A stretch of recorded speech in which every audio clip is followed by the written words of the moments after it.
How does condensation affect temperature measurement accuracy? Imagine trying to measure the temperature of a room, but tiny water droplets suddenly form on your thermometer. It might seem small, but this can cause big errors in your readings. When air is humid and close to the dew point, condensation can happen on sensors or probes.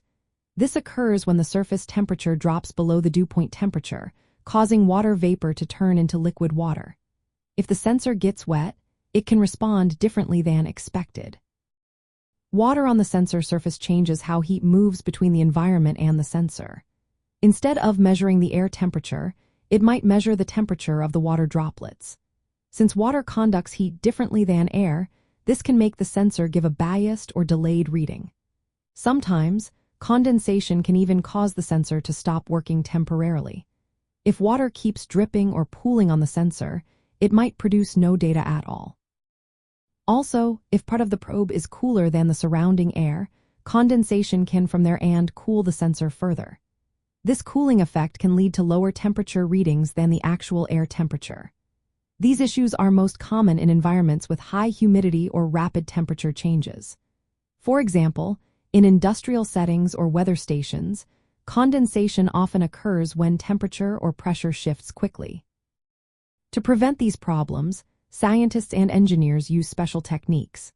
Heated sensors stay just above the dew point, so water can't condense on them. Some sensors are made with coatings that repel water or reduce adhesion. Monitoring the dew point along with temperature helps predict when condensation might happen, so adjustments can be made. Increasing the number of measurements and applying statistical methods can also help smooth out errors caused by condensation. Understanding how condensation impacts temperature measurement is important because it involves phase changes from gas to liquid, which affect thermal properties. If not accounted for, condensation can lead to inaccurate data, affecting process control, safety, and system efficiency. In short, when water vapor turns into liquid on a sensor, it can throw off your temperature readings. Addressing this involves knowing the dew point, using better sensors, and adjusting measurement techniques to keep data reliable.